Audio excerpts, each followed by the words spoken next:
Hey guys, welcome back to the show. In this episode, I have a really special guest with us today. As you all know, yesterday we had the episode with Landry. She was a book talker, and we were talking a lot about enemies to lovers, and we're talking a lot about romances and genre itself. And so this guest that we have here today is super fitting because some of you may know her from an enemies to lover book called Heartcheck. And if not, you're going to learn more about her today. This is Emily Charlotte. Hi, Emily. How are you today? I'm doing well. Thank you so much for having me. I know I apologized to you briefly before we started filming. I do have the cold that's going around right now, so hopefully my voice isn't too gross for the listeners. No, your voice is absolutely amazing, and I'm so glad you could join us today. Me too. Thank you for having me. Yeah, so please introduce yourself and talk to us about what inspired you to write Heartcheck. So I'm Emily. Heartcheck is my debut YA hockey romance. And it is the love story of Harper Braden, who is the biggest critic of her school's hockey team because they get all the funding, all the attention. And she has her own dreams, but her goals get none of the attention and resources from the school. So she's kind of sick of them sucking up all the air. And Luke Dawson is the male love interest, who, of course, is the star hockey player, golden boy of the team. And their paths have been crossing for the last couple of years. Her resentment has been growing. They work together at the same after-school job at the local diner. But it really all comes to a head their junior year when Luke's coach gets fired because he's been accused of misusing school funds. Luke's now has his hockey career on the line because without his coach, he's not going to get scouted.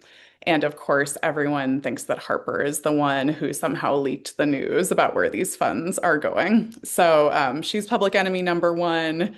He's not sure if she did it, but all of his teammates think she did. So their heads are really butting throughout, for sure, the first half of the book. Um, and I guess I just always have been drawn to opposites attract. My cat just jumped up on the table. He'll come visit. He loves a video call. I've always really been drawn to enemies to lovers, opposites attract, rivals to lovers dynamics. Those are just some of my favorite stories to tell when people are so different, but they find their way together. And I was really noticing the way that the adult romance market has a huge breadth of hockey romances, but the young adult and children's world has not had that until really, the last year or so. A few more have started coming out. And there are a lot of readers who have wanted some sports romances that are maybe a little bit more appropriate if they are not ready to read really explicit intimacy on the page, but they love that sports romance world. They want the tension, they want the banter. And so this is a long answer to your question, but that is why I set out to write Heart Check. Yeah, honestly, I love that, and especially what you just said about not having enough sports romance books in the area, just because Heat Rivalry came out for sure, but that's very much very, very, very, very MA, right? Yes. With it's not even like hidden, like it's very much a known fact that it has a lot of MA scenes. Finding Your Edge, definitely a YA book that's kind of on the softer end, but that's also just one of the few books that we have in the YA world specifically that's not explicit to the sense where it's like difficult to read, right? Yeah. And I find it intriguing, especially when you just talked about the whole concept of just sports in general, because we don't usually pair up sports and romance a lot in the book industry as a whole, not even like YA, just we don't see that a lot. Maybe it's basketball occasionally, maybe we see a little bit of swimming, but hockey is usually like that one sport that's sort of like only there in realistic fiction books or non-fiction books, but never truly in romance. It's awesome that, it's kind of becoming more mainstream as we progress. Yeah, it's been really fun to see the category really exploding. I think in adult romance, I have seen it way more in the last decade or so. It's been hugely popular there. I know, Elle Kennedy's series, I think really kicked off a resurgence in the last, 5 to 7 years. But yeah, I'm really only starting to build a list of the more young adult ones. Fake Skating by Lynn Painter came out this fall too. You mentioned Finding Her Edge. And yeah, there are some others. A love skate relationship, I think, is maybe middle grade. Don't quote me on that. So it's really starting to build. But yeah, it's a really fun genre to be working in because there's just so much built-in tension. Like you have the competition, you have the high stakes. Sports really can be someone's whole life and livelihood and community. So there's just so much to work with there. Absolutely. And like on that kind of like same note, like you mentioned that you love like the whole enemies to lovers story arc, especially with, as you mentioned earlier, Heartcheck is an enemies to lovers because I'm sure like powers go unchecked and there's fingers being pointed each way. With that being said, what does love mean to you within the context of enemies to lovers? Oh, I love that question. Um, For me, I think love is really about understanding another person on a deep level. And I think when you reach a certain level of empathy and understanding for someone else, it's kind of hard not to love them in some way, whether it's platonic, it could just be as a friend. But obviously, in romance, we're going to push that to the romantic level. But I think the reason enemies to lovers compels me so much is that you have two people who start off unable to understand each other less. Like they are just so far on the opposite end of the spectrum. They have different values, they have different goals. Some people call Heartcheck a rivals to lovers romance, and I can see that logic too. But for me, at its heart, it has always had more of the enemies vibe because they're not going after the same thing. They're not pursuing the same goal. They're in two totally different social realms, and their goals are in opposition. So their love story is about understanding where the other person is coming from and understanding that they actually have more in common than they thought they did, and maybe their goals can work together. And so, yeah, I think that's why I love a story like this so much because it's sort of the most dramatic version of that arc that you can construct because they have to come from so far apart in order to meet and understand each other. Yeah. I love that you said that too, because, with love being such a like subjective concept, like there's no kind of like success, we'd be like every person has like a different version of success, same way everyone has a different version of love or what love could mean. Like love could mean hugs and those kind of things, but love could also just mean like writing a letter to someone or even just hanging out with family and friends, right? And within the context of enemies to lovers, we often talk about how important the arc is.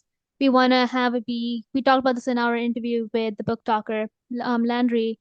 We talked about how important as readers it is for us to be able to experience that arc as we read, rather than be like one page enemies, second page already lovers, without having that kind of growth of like, yes, okay, now this person had like a 2 minute encounter that made them change their perspective on what everything means to them. So yeah. Yes, that's so much of the fun of it for me is how do they take those micro steps toward each other to start to rewrite the narrative in their head? And yes, I agree entirely. If the jump happens too quickly, th then it's no longer what I'm looking for in an enemies to lovers romance. Like I need the mutual hatred for a little while at the start. 100%. And like, with how would you say the parallel is between enemies to lovers? Like, obviously, enemies to lovers is like, it depends again on how the author writes it, but enemies to lovers is very much like, usually it has some toxicness in it in some capacity. How would you kind of differentiate modern love in a world where like toxic relationships are sort of glorified, especially if, example, like this is completely not even a sports book, but in general, like with Colleen Hoover's book, It Ends With Us. We glorify the domestic abuse that was going on in that book. So with that being said, how would you, I guess, say the role of modern love plays in when you're writing your books? That's a great question. I love a flawed love interest, but I do think for me, by the end of the book, they have to have learned. And I do think there are probably there's a line, like there are certain flaws where I think, like you said, if we see, excuse me, sorry. Um, if we see things like abuse throughout the book, that probably is a point at which this is no longer really a love interest who we can get behind. But I think both of the characters in my book, sorry, this cat now wants to play, have some major problems that they have to learn from and grow through by the end of the book. And so, um, sorry, the coughing scared him, I think. There we go. Um, so yes, I think by the end, there has to have been some self-knowledge and some growth for it to be considered a real romance in my Mhm. book. Does that answer your question Yeah, with all my absolutely. interruptions? Absolutely, absolutely. And I found it quite interesting too, when you said that the abuse can only really last, like if there's abuse as part of the cycle, whether it be, because even in real life too, if you think about it, is in real life, it's such a heavy topic that not a lot of people are willing to talk about, both as a writer, but also as in real life. People just, it's understandably so, like a very difficult topic to talk about. And when it's a continued like pattern of it, whether it be in real life or whether it be in a book, at that point you know for a fact it's just not going to work. However, of course, in real life you don't always have the option to leave. Whereas in a book, you can choose to put down the book and be like, hey, I'm not reading this, it's too much, right? How That's would you right. say you kind of build that ground of, I mean, obviously with Heartcheck, right? It's a hockey romance, and so we don't. I'm assuming so we don't see abuse, right? But if you were to, I don't know, in the future write about this sort of story where there is abuse involved, how would you figure out the ground between too much abuse and too little abuse in terms of like allowing the reader to not feel like they're being hijacked with these crazy negative emotions? Oh, yeah, that's a tough question. In my opinion, I I think if the level of toxicity in the relationship has advanced to the abuse level, in my mind, it's no longer a romance. I think so much of the romance genre is about creating a safe space both for readers and for characters, where we know that by the end we are going to have a happily ever after. And for me, that more than anything means that the main characters have chosen themselves and they have chosen their best interests and they have chosen a relationship that honors them and values them and will help them become their best self. And I I personally cannot get behind any sort of abusive relationship fitting into that narrative of choice and self-love and self-growth. So I have read a lot of romance novels where, of course, there's abuse in the backstory or in a secondary love interest who the heroine sort of grows away from over the course of her journey. And I guess I'm talking about this in very gender normative terms. Of course, like men can be abused too. Anyone can be abused, but I think so often in romance we see it often being a woman who's the victim of that dynamic. So Mhm. forgive my pronoun use there. Um, so I think that to me feels far more in line with the sort of healing narrative and arc that feels so central to the like capital R romance genre for me. I think books like Colleen Hoover's might have romantic elements, but don't fit in that same category in my mind. Yeah, and honestly, I appreciate you saying that last point just because, we know all about the controversy that surrounded that book. We already know how that book truly was, even when it was being marketed to the audience, it was like, bring your florals, bring your friends. It's treated like almost like a rom-com, right? A light-hearted topic, but it was really like this really tough story about this woman who was being abused. Like, actually, like, it was not even like a one-time incident. It was happening over and over again. And like that really was like an awful thing to see in media where it's like you're basically now diminishing the value that's been put on these people who are being affected by it and then turning into this joke, right? And when you mentioned the whole idea of romance not equivalent to abuse, it's a very important conversation of just knowing the difference between having a tough moment in love versus having an awful moment in love.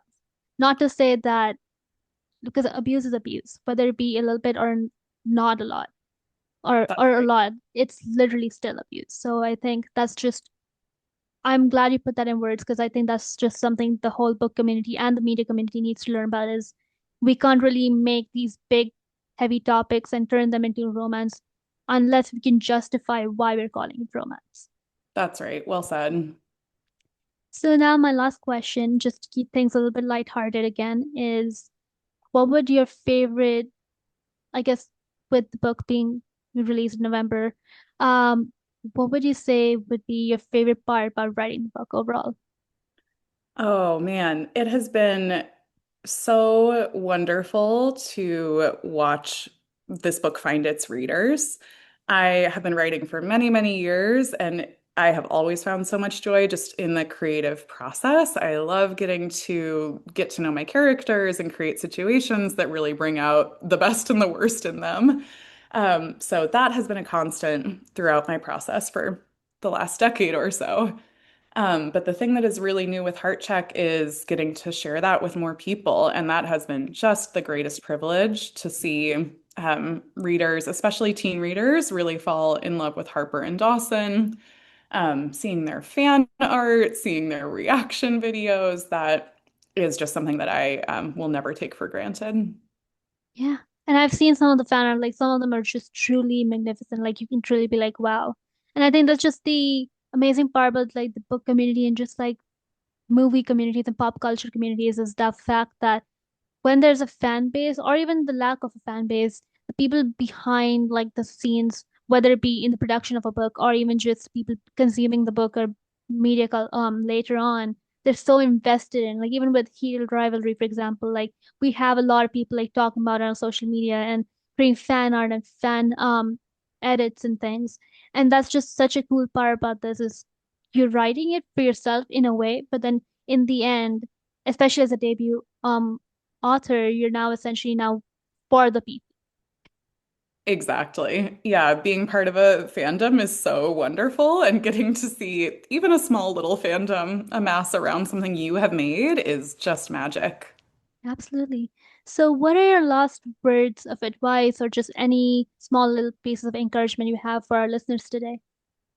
For anyone who is out making something, my advice is always write the thing, make the thing that brings you joy. I think if you are enjoying the process, you are already winning. You are getting something out of this. It is giving you an escape in your life. It's giving you something to think about and dream about. And I think so many of us are focused on pursuing a goal and trying to make it through some sort of external goalpost that we can sometimes forget about how wonderful just doing the thing is. So enjoy what you're making. And almost certainly, if you are enjoying that process, it is going to resonate with other people too. Yeah, that's wonderful advice. And I absolutely loved having you here today, Emily. Thank you so much for coming on the show. Thank you. Thank you for your great questions. This was a joy.